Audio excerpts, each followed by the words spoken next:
Hi friends, Assalamualaikum. Welcome back to my channel. ഇന്നത്തെ recipe ബാക്കിയുള്ള ചോറ് കൊണ്ട് ഉണ്ടാക്കാൻ പറ്റിയ ഒരു സിമ്പിൾ ടൊമാറ്റോ റൈസ് ആണ്. അതിനായി ആദ്യം തന്നെ ഒരു പാനിലേക്ക് കുറച്ച് ഓയിലും ഒരു ടീസ്പൂൺ നെയ്യും ചേർത്ത് ഒന്ന് ചൂടാക്കുക.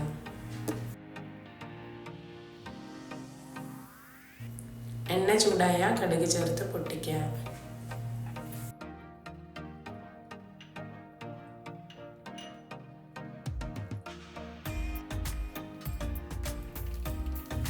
ഇനി ഇതിലേക്ക് 3 ടേബിൾ സ്പൂൺ ഉഴുന്നിട്ട് കൊടുത്ത് ഒരു ഗോൾഡൻ ബ്രൗൺ കളർ ആവുന്നവരെ വഴറ്റാം.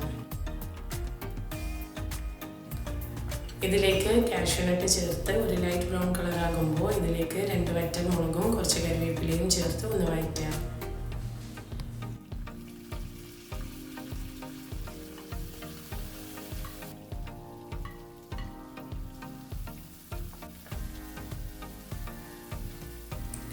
ഇനി ഇതിലേക്ക് 2 ഉള്ളി ചെറുതായി സ്ലൈസ് ചെയ്തതും 2 പച്ചമുളകും ചേർത്ത് നന്നായിട്ട് വഴറ്റാം.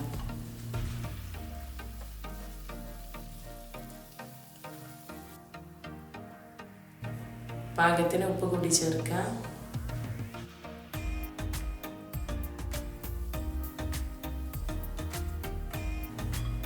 ഉള്ളി ഒരു ലൈറ്റ് ബ്രൗൺ കളർ ആകുമ്പോൾ ഇതിലേക്ക് ഒരു 1.5 ടേബിൾ സ്പൂൺ ഇഞ്ചി വെളുത്തുള്ളി പേസ്റ്റ് ചേർത്ത് പച്ചമണം മാറുന്നത് വരെ വഴറ്റി കൊടുക്കാം.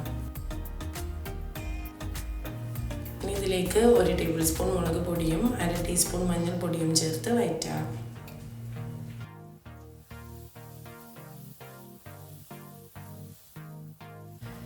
നാല് തക്കാളി ചെറുതായി അരിഞ്ഞത് ചേർക്കുക.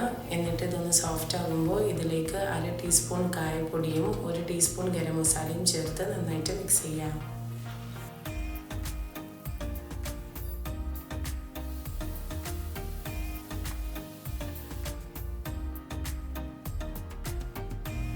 ഇനി 1/2 കപ്പ് വെള്ളം കൂടി ചേർത്ത് തക്കാളി നന്നായിട്ട് വെന്ത് ഉടയുന്നത് വരെ മൂടി വെച്ചിട്ട് വേവിക്കാം.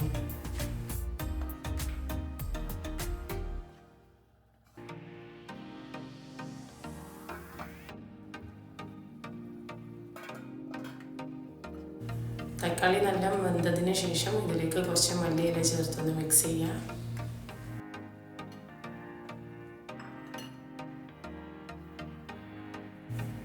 ഇനി ഇതിലേക്ക് 2 കപ്പ് ചോറ് ചേർത്ത് കൊടുക്കാം. ഞാനിവിടെ ബസ്മതി റൈസാണ് ഉപയോഗിച്ചിട്ടുള്ളത്. നിങ്ങൾക്ക് ഇതിൽ പൊന്നിയ റൈസോ വേറെ ഏത് റൈസ് വേണമെങ്കിലും ചേർക്കാം. റൈസ് ചേർത്തതിന് ശേഷം നന്നായിട്ട് മിക്സ് ചെയ്യുക. റൈസിലൊക്കെ നന്നായിട്ട് മസാല പിടിക്കണം.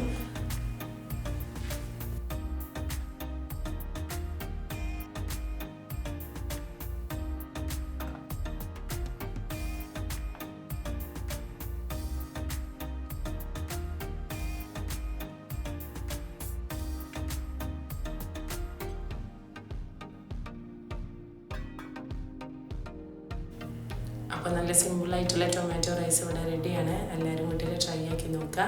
ഈ റെസിപ്പി ഇഷ്ടമായിട്ടുണ്ടെങ്കിൽ ലൈക്ക് ചെയ്യുക, ഷെയർ ചെയ്യുക, സബ്സ്ക്രൈബ് ചെയ്യുക. നെക്സ്റ്റ് റെസിപ്പി ആയിട്ട് കാണാം. Thanks for watching.